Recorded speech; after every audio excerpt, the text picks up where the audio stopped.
twongeye kubasuhuza tugira tuti amahoro y'Imana akomeze abane namwe mwe mwahisemo gukanda kuri ka kantu gatukura kitwa subscribe n'abataragakanda tubashishikariza kugakanda turanabasuhuje nabo turabataje cyane nibashake bakomeze bayitwime nta kibazo nta kintu bitutwaye icyo dushaka nuko mujya mwumva gusa inkuru zacu mujye muza sabuyo rwose umuntu rigahitanga ari uko bimuvuye ku mutima kuko wihebyera ko wihebye oya bagomba kumva ko tutayikeneye cyane icy'ingenzi ni ibyo tubagezaho icy'ingenzi ni inkuru tubagezaho kandi tukazibagezaho icy'ingenzi ni namwe rega mujye muza twirebere twiganirire ariko wumva mukomentinge wakumva inkuru igukoze ku mutima ukahakora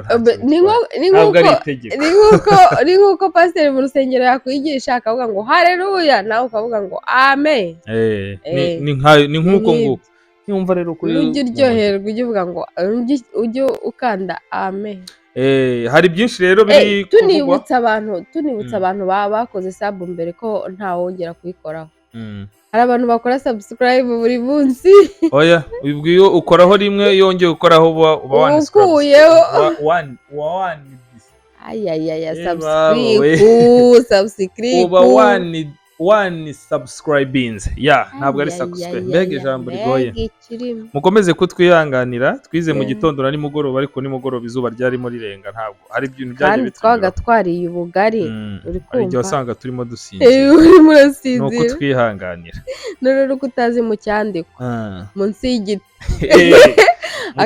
akayaga kari kuguhuha umaze kurya ubugari ukajya usinzira icyandiko cyose kikagucika kikajya kurangira wowe wagiye kare utakihabarizwa tugarutse rero mu nkuru ziri kuvugwa hanze ahangaha zimwe mu nkuru ziri kucicikana ushize twavuzeho igice cya mbere aho twavugaga kuri fata ku mavuta na misi divine bari mu maboko atari ayabo twabasezeranyije ko tuzazikurikirana twabasezeranyije ko tuzabikurikirana mpaka nuva mu yandi magambo Muheto Divine aracyategereje umwanzuro w'urukiko mu gihe Sengabo Jean Bosco cyangwa se fata ku mavuta we yatashye ataburanye kuri urya munsi urubanza rwe cyari cyashyikirijwe umuburanira ikirego cye cyari kitarashyikirizwa umwavoka we uyu munsi rero niwo munsi yahawe kugira ngo aburane uyu munsi yanaburanye aho mu rubanza rwiwe hagaragaye ko harimo abantu nka Yago, The Ben, Meddy, Muyoboke, Nopuja, Bahati Makaca ayo ni amazina amwe n'amwe yagiye agarukwaho mu rubanza rwa fata ku mavuta cyane ko mu byo aregwa harimo kwibasira abo bantu kabisa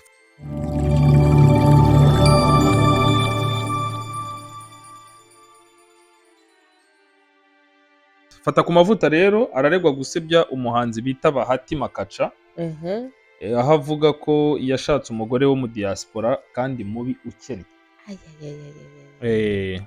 ibyo biri mu bintu bitumye uwo bita Sengabo Jean Bosco ari mu maboko ataraye ariko nawe yari yagize yari yakabije hari ahandi hantu ariko yivuye imuzi n'imuzingo aho mu birego ari kuregwa harimo ibyo yatangaje ko ibyo yatangaje ku bukwe bwa The Ben avuga ko ubukwe bwe buzaba ari akavuyo gusa akaba yaravuze ko The Ben atazi no kuririmba tariki ya 9 z'ukwa 10 yapostinze kuri X ko The Ben ubwo X niyo yahoze ari Twitter aho yatangaje ko The Ben natamusaba imbabazi ngo amuhe no ku mafaranga ngo bizarangira amujimisha bindi yamenyereye amuzimya se arinde ari umunyamakuru w'igikomerezwa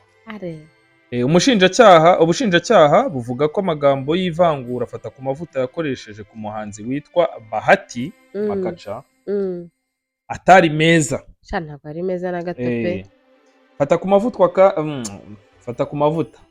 fatwa ku mavuta fata ku mavuta kandi arashinjwa kuba yarasebeje Meddy akavuga ko Meddy yanze kwatura ko yariye umwana w'umukobwa aho ngo yafashe uwo mukobwa akamujyana muri ghetto akajya yirirwa murya amaturo none uwo mwana w'umukobwa uretse gato umwana w'umukobwa yigeze ajya mu buyobozi kurega reka da umunyetiyopiya wa bene se ubwo urumva nyine ni Meddy byababaje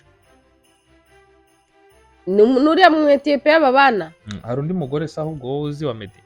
Kena yabivugaga nkaho byari icyaha nkagira ngo ni uwundi muntu basi. Oya n'uwo mugore babana ariko iyo ni imvugo nyandagazi nyine isebeje umuntu w'umugabo. Kuri pe nyandagazi ariko ikomeye cyane. Umugore w'umuntu ni umuntu uba agomba kubahwa kimwe n'uko umugabo w'umuntu nawe aba agomba kubahwa. Voilà. Ubundi iyo bigeze ku bintu by'amakupure uba ugomba kubaho ko nawe turamutse tuvuze ku rushako rwe nawe wasanga atari shyashya. Ntago ari wasanga n'ubundi ariko reka mwihorere n'ubundi wewe muvuga mutsinda urumuri hose ruto. Mu rukiko ubushinjacyaha bwatangaje ko Fata ku mavuta yigeze kuvugira kuri chaîne ya YouTube yitwa Free TV ko niyongera guhamagarwa ku byo kuvuga ku bahanzi atazita izina ry'Imana. Ndakubwiza ukuri ko nazongera kwita baribu bambwira ngo navuze umuhanzi. Urakoze. Ibyo bikaba byerekana ko yasuzuguye inama yahawe na RIB. Shakara akavideo karamukora ko karasirikiriye cyane cyane cyane ariko. Fata ku mavuta afite ibibazo bikomeye cyane. Fata ku mavuta rero ubwo yahabwaga umwanya ngo agire nawe ikintu abivugaho ibyo ashinjwa. Yatangaje ko kuva muri 2017 yagiranye amakimbirane adashira na Muyoboke Alex. Ariko yibuka ko hari igihe bari bagiye kwiyunga bigizwemo uruhari na Safi Madiba bizamba ku munota wa nyuma biturutse kuri David Bayingana. Kagira inkuru. Yabitangaje kuri uyu wa kabiri tariki ya 5 Ugushyingo 2024 ubwo yari ahawe umwanya n'urukiko rw'ibanze rwa Kicukiro kugira ngo yiregure ku birego byagaragajwe n'ubushinjacyaha birimo gukoresha ibiyobyabwenge no kubuza amahwemo hifashishwa urusobe rwa mudasobwa. Rekeraho. Bisobanuye ngo kwa kundi yabaga ari kwanima avuga ku buzima bw'abandi n'urumogi rw'abaga ruvuga. Mu yandi magambo ibintu RIB ishingira ivuga ko ibyaha yakoze bifite aho bisaniye n'ibiyobyabwenge yafataga. Nikundira gucoma wikundira oya nikundira kubaya. Birumvikana. Imbere y'urukiko Fata ku mavuta yavuze ko muri 2017 yari afite ikiganiro yakoraga kuri Contact FM cyagarukaga cyane cyane ku makuru y'abahanzi mu bihe bitandukanye. Muri kiriya gihe nibwo Alex Muyoboke yari agikorana n'itsinda rya Charly na Nina. Ubu basigaye babarizwa muri Amerika, muri Leta Zunze Ubumwe za Amerika. Barasharamye. Yavuze ko rero muri uyu mwaka aba bakobwa bateguye igitaramo cyabereye mu mujyi wa Nyamata banatumiyemo Meddy ariko ntikitabirwa. Avuga ko icyo gihe mu nkuru yakoze yagaragaje ko aba bahanzi ari beza pe bafite ikimero ariko batashyize imbaraga mu miririmbire n'imitegurire kurusha gusabana gusa. Ese ubundi ubwo yavuga gusabana washatse kuvuga iki? Abashatse kuvuga ibindi bintu byinshi. Niba barasabanye bakaba bataritabiriwe ubwo ubusabane bwaberaga hehe? Ni ikibazo. Bishatse kuvuga ngo basabanaga n'abantu bashaka kuguma mu ibanga. Ni nko kuba iyo ba iri ikurikira sa wongereyeho m. Ba ikurikira sa wongereyeho m. Basamu. Gezaho twakumviye. Mwishuri ko ruba bitari byoroshye. Ntago byoroshye. Fata ku mavuta rero avuga ko yakoze inkuru itarishimiwe na Muyoboke Alex hanyuma agashaka kumwirukanisha aho yakoraga ariko bikamunanira. Nyuma yaho Safi Madiba yagerageje kubunga ndetse bagatera n'intambwe ya mbere yo kwiyunga ariko David Bayingana abyivangamo abwira Muyoboke ko adakwiye kuzigera yiyunga n'umwana w'umuhutu. Gusa koko barabivuze ra. Ibyo ni bimwe Fata ku mavuta we ubundi kumukotinga nibyo we yivugiye. None Fata ku mavuta afite ikimenyetso cy'ibyo bintu yabafasha amajwi. Ibyo ari byo byose wasanga ari nawe ikimenyetso gihari.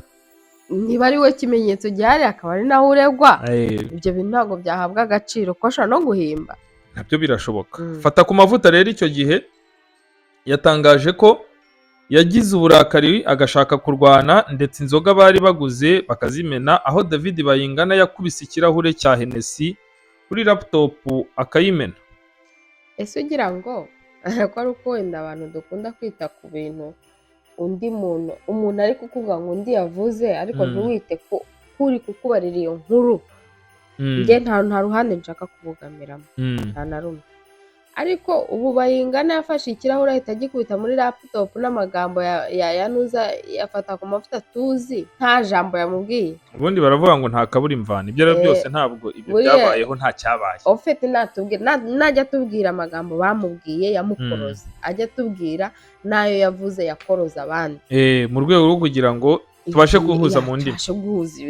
Fata ku mavuta rero ku kijyanye n'icyo kuba yaragiye yibasira abantu, yavuze ko impamvu yagiye yibasira abantu no kuba yaravuze ko atazongera kwitabira RIB n'umunsi wa rimwe nimuhamagara iragira ngo imubaze ku bahanzi. Yavuze ko impamvu yumvikanye yigamba ko atazongera kwitaba RIB ari uko hari bamwe mu bakora ibyaha ariko batajya bakurikiranwa na RIB. Yatanze urugero rwa Nyarwaya Innocent uzwi cyane nka Yago. Avuga ko yarezwe na Rosine cyangwa se umukobwa w'ikimero bita Dabiju, amushinja kumutera ubwoba no gushyira hanze ubwambure bwe, amashusho y'ubwambure bwe. Ariko Yago cyangwa se Nyarwaya Innocent ntabwo yigeze akurikiranwa.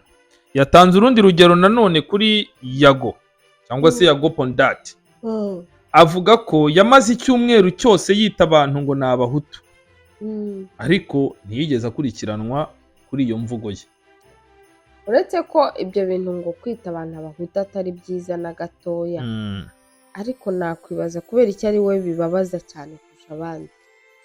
Hari niwe ubyanga nanone kurusha abandi. Hari n'igihe abantu bizi, uretse ko biriya bintu by'abahutu n'abatutsi buriya twebwe nuko tubyishyiramo tukanabibyaza umusaruro mubi, ariko kera byari inzego. Niba muri kera, kuko niba umwami yarigeze busikete yari umutwa, umwami akaza kumugira umututsi, bisobanuye ko ibi bintu by'amoko byari nivo z'ubutunzi. N'ubundi nta hantu byari bihuriye n'ingano cyangwa indeshyo. Izindi nkuru zirimo zicicikana hanze ahangaha, niyo nkuru ari umuntu bafunze birantangaza ukuntu byakunze ko bamufunga kandi yaragendeye hejuru y'amazi nka Yesu. Kagira inkuru.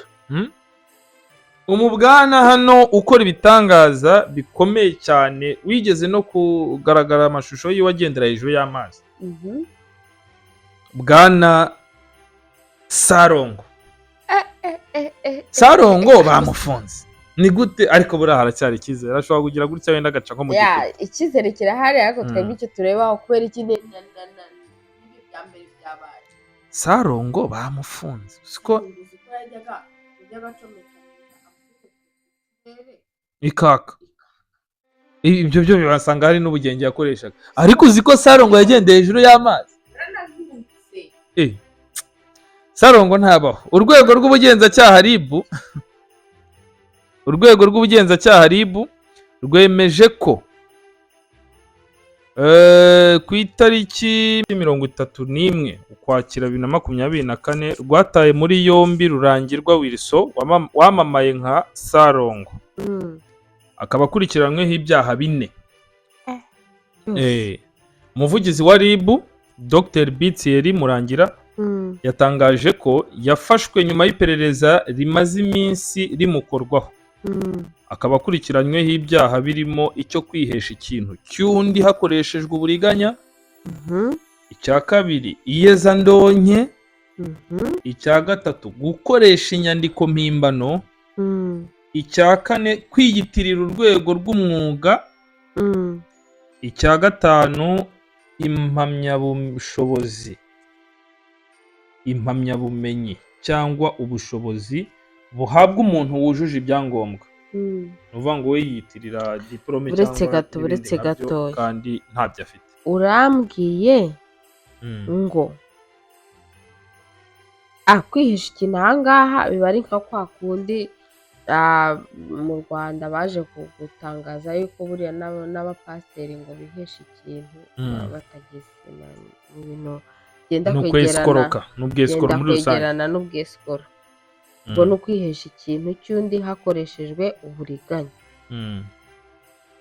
None se biriya bintu by'ubupfumu bwe mu buriganya buriya ntabwo abantu bajya bakira? Biterwa n'uburyo abikoramo, cyangwa se ni ukuvuga ngo RIB yatangaje ko yakoze iperereza ryimbitse.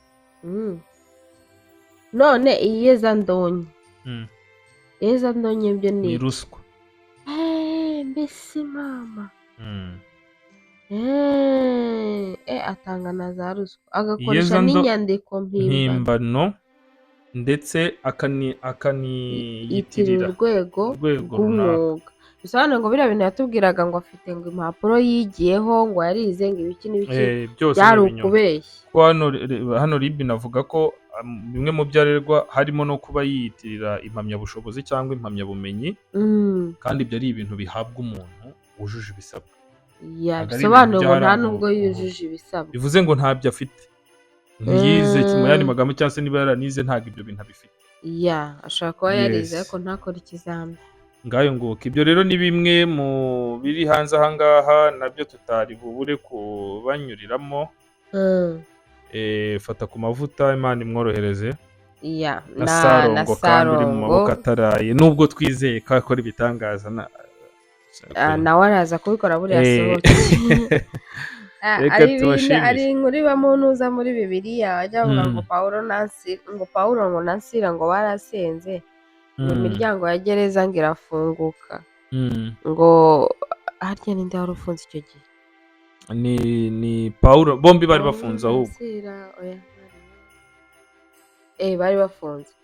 None cya gihe uwo umwami yaramaze gukata igihanga cya Yohana, hari uwundi yaragiye kwiyongeza. Urumva? Ntabwo iyo nkuru nayikurikiye cyane. Bamufungira muri gereza azi ko azamwiyongeza bukeye bwaho. Nijoro ngo aho basengana barara basenga ngo marayika ngo araza amukoraho ngo aravuga ati kanguka. Ati uri kubona iki? Ati ndi kubona abamarayika, ati ndi kubona abarinzi bandinze. Ati urabona bimeze gute? Ati basinziriye. Ati sohoka gato wigire hanze, n'abari ku miryango nabo basinziriye. Nuko abamarayika baravuga ati ngaho kiza amagara yawe. Bari bamufunguye. Baramufunguye rero na Sarongo. Niba Yesu yaragendeye hejuru y'amazi, Sarongo nawe akagendera hejuru y'amazi, nawe arakora udushya. ngo n'ibyo intumwa zakoze nawe yabikora. Sarongo nawe ni umwe muri 12 ya terime yawe ni umwe muri 12 kabisa. Turabashimiye cyane rero kubana natwe. Inkuru turakomeza dushake ibindi bizikurikiraho n'izindi tugenda tubazanira gake gakeya, pole pole. Turabashimiye cyane, ntimwibagirwe gukora subscribe kuba bibasha, batarabikora. Ababikoze ntibongere gukoraho. Ababikoze ubikora rimwe, subscribe uyikora inshuro imwe. Ahubwo wenda ukajya ukora like, ukanajya muri comment, ugasangiza n'ibiganiro byacu abandi, nta kintu babitwaye. Ikindi kintu mujye muza muri comment twiterera imisingo, byose ntihandirega nta myaka 100. Mujye mutubwira kuri izo nkuru ukuntu bimeze. Kandi mushake mujye muza twisekere, nawe utubwira akantu wabonyemo kagusekeje, utubwira akaburamo. Turusheho kunoza serivisi tuba, turusheho kuba famiye, niko bimeze. Twe kwiharira ijambo kandi namwe twararibahaye, namwe twabahaye ijambo muri comment. So mujye muza rwose nk'abantu rwose umva. Congratulations ku bantu bajya baza bakalikinga bagashyiramo na comment. Congratulations ku bantu bareba. Ni ukuvuga ngo abareba bafite amanota menshi pe, ariko abareba bagashyiraho na comment na like bafiteho n'akakantu. Hari akantu umwarimu yajyaga yongeraho iyo waga wabonye 10/10 kitwa ngo very good. Hari akandi yajyaga ashyira ngo excellent. Nabyo biri excellent. Urumva? Mu rugo mama agahita akugurira ikidihe. Ubwo rero nabo abakora comment nabo tubahaye excellent hejuru y'icumi.